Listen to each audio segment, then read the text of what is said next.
Final destination part 6 అంటే ఈరోజు శుక్రవారం మే 16న రిలీజ్ అయింది cinema. Hollywood cinema all over the world.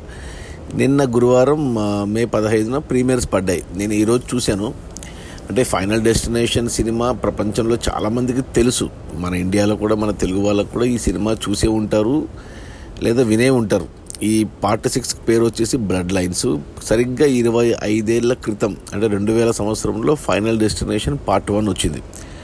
అప్పట్లో అది పెద్ద సెన్సేషన్. అది అప్పటి వరకు ఎప్పుడు చూడని కథ, చూడని సినిమా. అది సింపుల్గా ఉంటుంది ఫైనల్ డెస్టినేషన్ అంటే పార్ట్ 1లో మనం చూసుకుంటే గ్రూప్ ఆఫ్ ఫ్రెండ్స్ ఉంటారు అమెరికాలో. వాళ్ళు ఫ్లైట్ ఎక్కాలి, కానీ ఒకరికి ముందే తెలిసిపోతుంది ఈ ఫ్లైట్ కూలిపోతుంది అనేసి. సో వాళ్ళు ఎక్కరు అనమాట. వాళ్ళతో పాటు ఇంకొంతమంది ప్యాసింజర్లు కూడా ఎక్కరు ఆ ఫ్లైట్. సో వాళ్ళంతా చనిపోవాలి ఆ ఫ్లైట్ ఎక్కి, కానీ వాళ్ళు చావు తప్పించుకుంటారు. అయినాక ఆ ఫ్లైట్ కూలిపోతుంది. అయినా కానీ తర్వాత వరుసగా ఒకరి తర్వాత ఒకరు ఆటోమేటిక్గా ప్రకృతి అంటే డెస్టినీ ఏదైతే డెత్ చావు ఏదైతే ఉందో వాళ్ళని చంపేస్తూ ఉంటుంది విచిత్రంగా రకరకాలుగా. అసలు అది ఎన్నిసార్లు వచ్చిందో స్టార్ మూవీస్లో అప్పట్లో. ఆ తర్వాత 2003లో పార్ట్ 2 వచ్చింది. ఈసారి వచ్చేసి సేమ్ ఇలాగే ఒక హైవేలో కార్ యాక్సిడెంట్లు అయితే చాలామంది చనిపోతారు. అది ముందే ఒకరికి తెలిసిపోతుంది. సో వాళ్ళు దాన్ని అవాయిడ్ చేస్తారు. సో వాళ్ళు తప్పించుకుంటారు, ఇంకొంతమందిని కాపాడతారు. మళ్ళీ అదే కథ. మిగతా అలా చావాల్సిన వాళ్ళు తప్పించుకున్న వాళ్ళందరూ ఒకరి తర్వాత ఒకరు చనిపోతూ ఉంటారు రకరకాలుగా. చావును తప్పించుకుందాం, చావును మోసం చేద్దామని ఎంత ప్రయత్నించినా చివరికి ఎవరు తప్పించుకోలేరు. అది పార్ట్ 2 2003లో వచ్చింది. మళ్ళీ 3 ఏళ్లకు 2006లో పార్ట్ 3 వచ్చింది.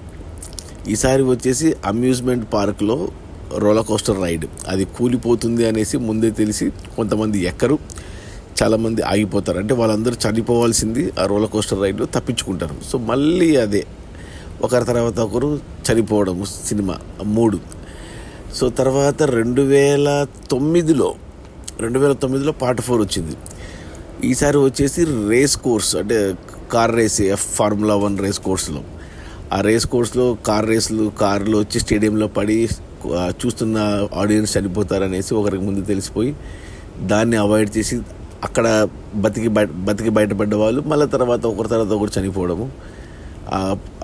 ఏమంటారు, ఆ ప్రకృతి అంటారా, డెస్టినీ అంటారా, ఆ డెత్ అంటారా, వాళ్ళని చంపేయడం అనేది అది పార్ట్ 4. ఇక మళ్ళీ 2 ఏళ్ళకి వచ్చింది ఫైనల్ డెస్టినేషన్ 5 2011లో వచ్చింది. అది వచ్చేసి ఒక బ్రిడ్జ్ కూలిపోతుంది అనేసి ముందే తెలిసిపోయి అవాయిడ్ చేసి బతికి బట్టగట్టిన వాళ్ళు ఆ తర్వాత మళ్ళీ ఒకరి తర్వాత ఒకరు చనిపోవడం. అది పెద్ద హిట్ అయింది 2011లో. అక్కడితో ఆగిపోయింది. 5 నేను అన్నీ చూశాను. నేను ఈ 5 తర్వాత ఇప్పుడు మళ్ళీ 14 ఏళ్లకు అంటే 2025లో ఇప్పుడు ఫైనల్ డెస్టినేషన్ పార్ట్ 6 వచ్చింది. ఇది కూడా అలాగే. ఈసారి ఏం పెట్టారంటే స్టార్టింగ్ సీన్లోనే 20 నిమిషాల పాటు ఒక టవర్ 1960లో జరిగినట్టు చూపించారు. ఒక టవర్ కూలిపోవడము, ఆ టవర్ కూలిపోయి అందరూ చనిపోయినట్టు చూపిస్తారు మనకు. కానీ అది జరగకుండా ఒకరికి ముందే తెలిసి హీరోయిన్కి అందరినీ కాపాడుతుంది, ఎవరు చనిపోకుండా కాపాడుతుంది అనమాట. సో ఇప్పుడు 1960 నుంచి 2025 వరకు అంటే ఒక 65 ఏళ్ళ తర్వాత అంటే ఆ డెత్ చాలామంది కాపాడింటారు, చాలామంది బతికింటారు. సో వాళ్ళందరినీ చంపుకుంటూ ఇప్పుడు 2025లో ఎవరైతే హీరోయిన్ ఉందో కాపాడిందో వాళ్ళని ఇప్పుడు ముస్లాం అయింటుంది, గ్రాండ్ మదర్ అయింటుంది, ఆమె వాళ్ళ ఫ్యామిలీ జోలికి వస్తుంది. అందుకే ఈ సినిమాకు బ్లడ్ లైన్స్ అని క్యాప్షన్ పెట్టారు. అంటే ఒకవేళ 60లోనూ చనిపోయి ఉంటే ఆమెకి పెళ్ళి అయ్యిండేది కాదు, పిల్లలు పుట్టిండేవారు కాదు, ఆ పిల్లలు పుట్టిండేవాళ్ళు కాదు. సో వాళ్ళంతా ఇప్పుడు బతికి ఉన్నారు. సో ఇప్పుడు వాళ్ళ వంతు వచ్చిందనమాట. అది వాళ్ళకి తెలిసి ఎలా డెత్ని చావుని మోసం చేశారు, చావు నుంచి ఎలా తప్పించుకున్నారు అనేదే ఈ పార్ట్ 6. బట్ చావు నుంచి ఎవరు తప్పించుకోలేరు కాబట్టి సో వాళ్ళందరూ ఎలా విచిత్రంగా చంపబడతారు విధి చేత అనేదే ఈ సినిమా. అంటే ఇప్పటికీ మనం 5 సిరీస్లు వచ్చాయి కాబట్టి ఈ సినిమాలు ఎలా చూపించారంటే ఇంతకుముందు జరిగిన సినిమాల్లాగా ఎలా చనిపోతారో మనం ఇలా చనిపోతారు అనుకుంటాం, అలా చూపిస్తారు సీను, కానీ అలా చనిపోరు అనమాట. అన్ఎక్స్పెక్టెడ్ కొత్తగా చూపించారు ఈసారి. ఎస్పెషల్లీ అన్ని డెత్స్లోకి వెళ్ళి ఒకటి MRI స్కానర్ మిషన్లో ఉండే ఒక డెత్ సీన్ అయితే చాలా కొత్తగా అనిపించింది నాకు. ఇంకా తెలుసు అందరికీ చావు తథ్యమని తెలుసు, మరి ఎలా అనేదే ఈ సినిమా. కొంతమంది ఏమంటే డెత్ని మోసం చేయాలని చూస్తారు, చీట్ చేయాలని చూస్తారు. బట్ క్లైమాక్స్లో అన్ని సినిమాల మాదిరి మిగతా మొదటి 5 సినిమాల మాదిరి ఎవరు తప్పించుకోలేరు అనేది చూపిస్తారు.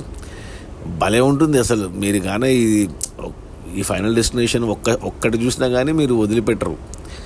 బట్ అసలు వీటి గురించి తెలీదు, మొదటిసారి వింటున్నాం ఈ సినిమా గురించి అంటే కూడా డైరెక్ట్ చూసేయచ్చు, అయినా నచ్చుతుంది. సో 1:45 ఉంది సినిమా.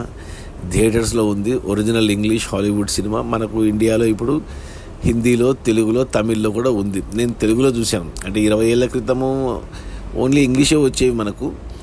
ఇప్పుడు మనకు తెలుగులో కూడా వస్తున్నాయి కాబట్టి తెలుగులో డబ్బింగ్ కూడా చాలా బాగా ఉంటుంది, గమ్మత్తుగా అనిపిస్తుంది. ఒక క్యారెక్టర్ మాట్లాడుతుంటే నాకు మహేష్ బాబు మాట్లాడుతుంటే అనిపించింది ఒక క్యారెక్టర్కి అయితే. సో ఖచ్చితంగా చూడండి. ఇంటిల్లి 10 చూడొచ్చు అంటే ఇంటిల్లి 10 చూడొచ్చు, నో ప్రాబ్లం. ఏమంటే ఆ చావులు కొద్దిగా కొంతమంది జీర్ణించుకోలేరు, అంత ఏమంటారు గోరు ఉంటుంది అనమాట. అంటే బాడీ పార్ట్స్ ముక్కలు అవ్వడము, చేతులు కాళ్ళు వేరుపడ్డము, తల ఛిద్రమైపోవడం, ఇలాంటివి. అవి చూసి తట్టుకోగలమంటే చూసేయచ్చు. సో ఒక టెన్షన్ అయితే ఉంది, బాగా ఉంది. నాకైతే నేను ఫస్ట్ నుంచి చూస్తున్నా కాబట్టి నాకు చాలా ఇష్టము. సో ఫైనల్ డెస్టినేషన్ 6 ఇంకా 7, 8, 9, 10 వచ్చినా చూస్తాను. సో అది final destination part 6 death lines. నా రేటింగ్ వచ్చి 3/5 గుడ్ అని చెప్తాను. సో హ్యాపీగా ఈ వీకెండ్లో చూడండి, ప్రిఫరబుల్లీ తెలుగులో చూడండి, ఇంకా బాగా నచ్చుతుంది. Okay, bye.